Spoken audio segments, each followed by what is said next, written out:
to get to eventually. Not that they would sit in a group of 300 at this age, but that they would sit in a group of 4 or 5 and receive instruction from a teacher up front. What we don't want, unless they absolutely need it, is for them to spend their entire educational career receiving everything one-to-one. So that's again our goal. In order to achieve that goal, we've got to get our autism classes down to our teachers are only teaching 2 grade levels. Okay, so looking at that, we end up with looking at our continuums. So our goal is that if a student starts at Silverwood Elementary or at Hidden Valley or at El Monte in kindergarten, that unless something significantly changes for that child, that they're misidentified or it's not fake, that they would be able to continue at that school all the way through 5th grade. So there's where our program goals are lying. We're there for most of our programs, with the exception of we have a continuum at Pleasant Hill that doesn't have a 4 or 5 combo right now. There's not a space for them. So the kids that will start at Pleasant Hill in K1 can stay there K1, 2, 3, but when they go to 4 or 5, they're going to have to move, and they have to move to YVL. Okay, so it will be one move, it'll still be in that local area. That's as good as we can get it for that continuum. Hidden Valley will be able to stay, the rest of the schools will be able to stay. Now we do have one continuum of our intensive, elementary intensive autism kids. These are the kids that we need to pull out of those benchmark strategic classes, kind of a combination of our severely handicapped and our autism kids. We've opened up 2 new classes. Again, it was space. There are classes that exist right now. One's at Silverwood and one is at YVL. Both those classes together are moving to Walnut Acres. The reason is because there's room for them there and they can stay there. So they will have a continuum at Walnut Acres that they can stay there. Yeah, it's going to be a drive for some of them, but it's going to be our intensive kids, and those kids would get transportation. So we looked at that piece too. That allowed us to have continuums throughout the district. Okay, so that's autism. I think we've covered all of that. Okay. A new strategic, that's the 4 or 5 class that's at YBL. Okay. The only other class that we are opening, a new elementary class for those that are interested in this, is a space thing too. Sequoia L is getting a new SH class, and that's going to be a 2nd, 3rd grade class, which isn't in those slides. But as we did projections, our SH classes at elementary are really full, so those classes we're going to open 1 class there. Okay, so secondary school changes. This is just a summary of classroom changes for those that are interested. I did this mostly because we're going to post this PowerPoint on the website. So if you want to just go and say, okay, what are the succinct changes, they're right here on one slide for you. The high school, we will, because of Clayton Valley moving to a charter school, we are going to open 1 class at YB High, and that's again for our moderate to severe handicapped kids. We're going to need 1 more class there. Right now we only have a couple of students projected, but again, it's we'll fill it by the time it opens. Okay, all right, projection process. This is probably the biggest area that I've gotten questions. Projections, how do projections work?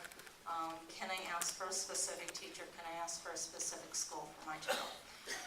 The way that I've done projections, the way the district has done them, is your IEP team should be meeting. You should be meeting to talk about, especially if there's going to be a change of placement, or if your student is articulating from preschool to kindergarten, any change of grade levels, from 5th grade to 6th grade, from 8th grade to 9th grade, or from secondary to post-secondary, onto bridge, or any other post-secondary.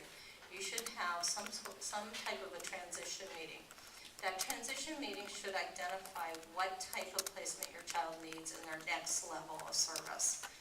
Once I know that, what I've done for this year, because we want to always look at getting kids back to the school closest to their home, and because we had several of our programs that were really full this year, right from the beginning of the year, Mary Ann Tucker, who was my predecessor, she was placing kids in classes that were pretty far from their home. And it was because our classes at the beginning of the year were all very full and impacted. So we were really putting kids wherever we had an empty seat. And some of that was not what was best for the child as far as the distance. Yes, it was an appropriate program. We didn't put any kids in SH that needed, LH or an LH that needed resource. We didn't put a kid in a wrong class, but we did have some kids who needed an autism-specific class who, say, lived in the Hidden Valley attendance area, but were being bused all the way over to Silverwood.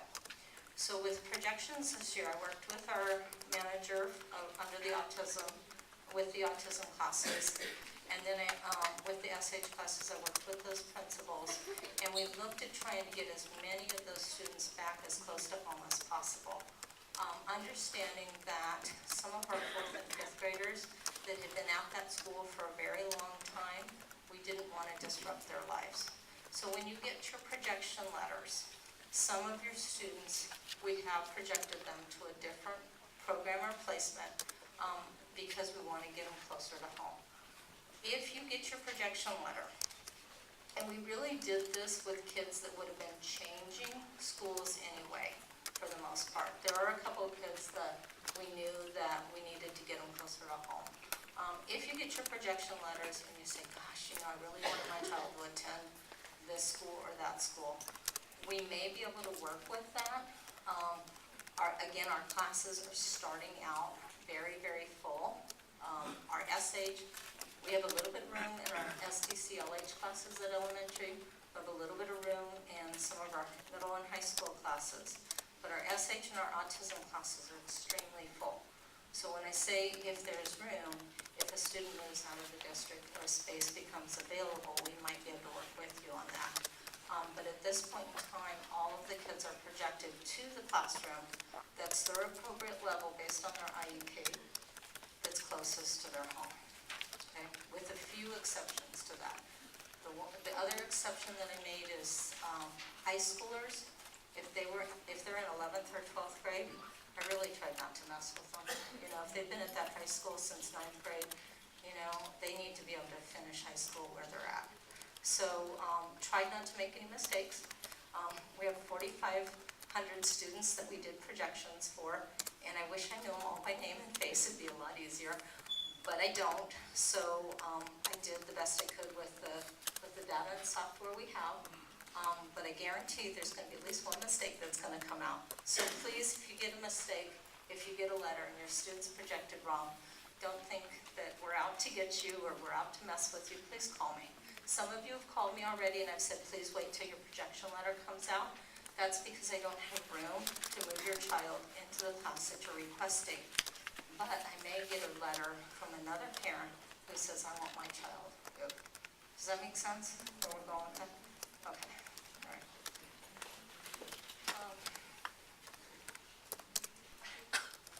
I love it. I just got a note handed to me. I'm a very honest, upfront person. It says, you're doing transportation. Okay, so this was not my part.